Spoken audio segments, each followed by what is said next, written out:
हाँ तो बच्चों, आज मैं बताने वाला हूँ आपको वो सभी प्रश्न जो एग्जाम बोर्ड परीक्षा 2025-26 में आने वाले हैं। तो मैंने आज आपके लिए 10 से 12 प्रश्न तैयार करे हैं और ये प्रश्न आपको बोर्ड परीक्षा में अवश्य मिलेंगे। तो जो प्रश्न हैं और जो मोस्ट प्रश्न हैं उन सभी प्रश्नों को मैंने रखा है।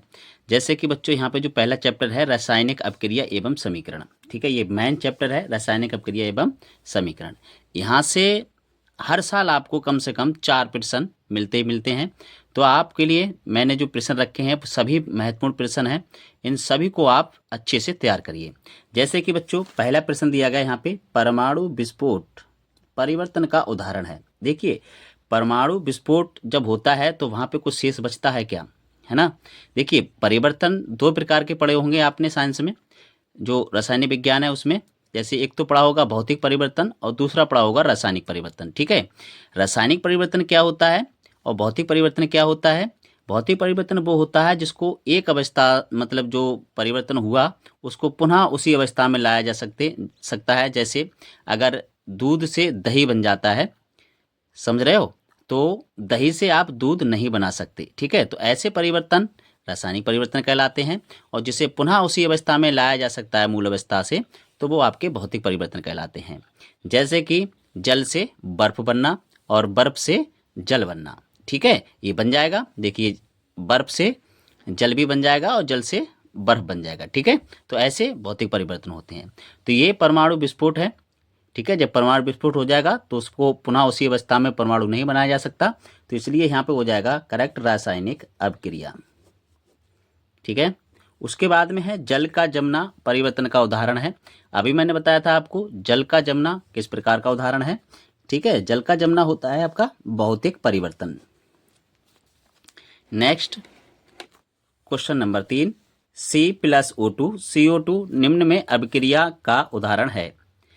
वियोजन अपक्रिया, संयोजन अपक्रिया, विस्थापन अपक्रिया और द्विविस्थापन अपक्रिया। देखिए यहाँ पे C+O2 CO2 बना है, ठीक है, और एक नए गुणधर्म वाला बना है, ठीक है, और ये गैस है। तो इसमें किस प्रकार की अपक्रिया है, ठीक है। तो वियोजन तो हो नहीं सकता, संयोजन अपक्रिया है या फिर विस्थापन अपक्रिया या फिर द्विविस्थापन अपक्रिया है। तो यहाँ पे संयोग से आपका ये बना है, तो ये हो जाएगा संयोजन अपक्रिया। नेक्स्ट प्रश्न देखते हैं, प्रश्न नंबर 4। प्रश्न नंबर 4 है CaCO3 ऊष्मीय अपघटन CaO प्लस CO2 गैस है, ये अपक्रिया का उदाहरण है। देखिए, इसमें संयोजन तो होगा नहीं, ऊष्मा शोषी अपक्रिया नहीं होगा, वियोजन अपक्रिया या फिर ऊष्मीय अपघटन अपक्रिया। तो इसमें बिल्कुल करेक्ट हो जाएगा ऊष्मीय अपघटन अपक्रिया, क्योंकि ऊष्मा के द्वारा ये तोड़ा गया है, ठीक है। नेक्स्ट प्रश्न देखते हैं, प्रश्न number 4, N2+O2 2NO minus 45 kilo calorie अपक्रिया का उदाहरण है, ठीक है। इसमें दिया गया है ऊष्मा क्षेपी अपक्रिया, ऊष्मा शोषी अपक्रिया, विस्थापन अपक्रिया, प्रतिस्थापन अपक्रिया। देखिए, यहाँ पे इस रिएक्शन को पूर्ण करने के लिए 45 किलो कैलोरी की ऊष्मा की आवश्यकता पड़ी है, ठीक है। जब किसी समीकरण को पूर्ण करने के लिए ऊष्मा की आवश्यकता हो तो उसे हम ऊष्मा शोषी अपक्रिया कहते हैं, ठीक है। ऊष्मा क्षेपी में क्या होता है, ऊर्जा प्लस होती है, मतलब बाहर निकलती है, ठीक है। प्रश्न number 5, Fe2O3 plus 2Al Al2O3 plus 2Fe दी गई अपक्रिया किस प्रकार की है। संयोजन अपक्रिया है या फिर द्विविस्थापन अपक्रिया है या फिर विस्थापन अपक्रिया है, ठीक है। तो यहाँ पे हमें कौन सा ऑप्शन सही चला जाएगा। देखिए, यहाँ पे आपका द्विविस्थापन हुआ है। देखिए, Al क्या है, इसने यहाँ से इसको तोड़ दिया है, ठीक है, और Fe के साथ में O3 लग गया है, ठीक है, समझ रहे हो ना आप। तो ये हो जाएगा आपका द्विविस्थापन अपक्रिया। नेक्स्ट प्रश्न देखते हैं, प्रश्न नंबर 6, जंग का रासायनिक सूत्र है। देखिए, 2Al2 का O3 O3 dot XH2O Ag2SO3 और Fe2O2 डॉट XH2O, ठीक है। तो यहाँ पे जो ऑप्शन नंबर 2 है ये सही हो जाएगा, ये आपका जंग का रासायनिक सूत्र है। बहुत मोस्ट क्वेश्चन है, इसको अच्छे से आप रिवाइज कर लेना। अब आ रहा है अम्ल क्षार लवण पार्ट 2 से। ये प्रश्न नंबर 6, शुद्ध जल का पीएच मान होता है। शुद्ध जल का पीएच मान कितना होता है। तो शुद्ध जल का जो पीएच मान होता है वो 7 होता है। कितना होता है, 7, ठीक है। उसके बाद में अम्लीय विलयन का पीएच मान होता है। जो अम्ल होता है उसका कितना होता है और जो क्षारीय होता है उसका कितना होता है, मैंने सब कुछ बता रखा है आपके लिए। ठीक है, तो यहाँ पे जो होता है 7 से कम होता है अम्लीय विलयन। ठीक है,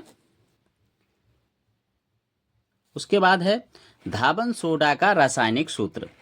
धावन सोडा का रासायनिक सूत्र कौन सा है? Na2CO3.10H2 NaHCO3 NaCl NH4Cl। ठीक है, तो यहाँ पे ऑप्शन नंबर फर्स्ट हो जाएगा Na2CO3.10H2O। नेक्स्ट प्रश्न है जल को जीवाणु रहित बनाने के लिए उपयोगी पदार्थ है धावन सोडा, बेकिंग सोडा, फिटकरी या फिर ब्रंजक चूर्ण। तो बिल्कुल राइट हो जाएगा ब्रंजक चूर्ण। नेक्स्ट प्रश्न है खाने के सोडे का रासायनिक सूत्र है Na2CO3 NaCl NaHCO3 NH4Cl। ठीक है, तो यहाँ पे क्या पूछ रहा है? खाने के सोडे का रासायनिक सूत्र है, तो यहाँ पे हो जाएगा NaHCO3। नेक्स्ट प्रश्न है क्षारीय विलयन का पीएच है 0 या 7 या फिर 7 से अधिक या 7 से कम। तो यहाँ पे जो क्षारीय होता है वो 7 से अधिक होता है।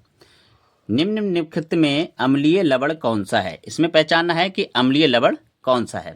तो इसमें KCN NaSO4 NaCl Na2SO4। तो इसमें लवण देखना है कौन सा है।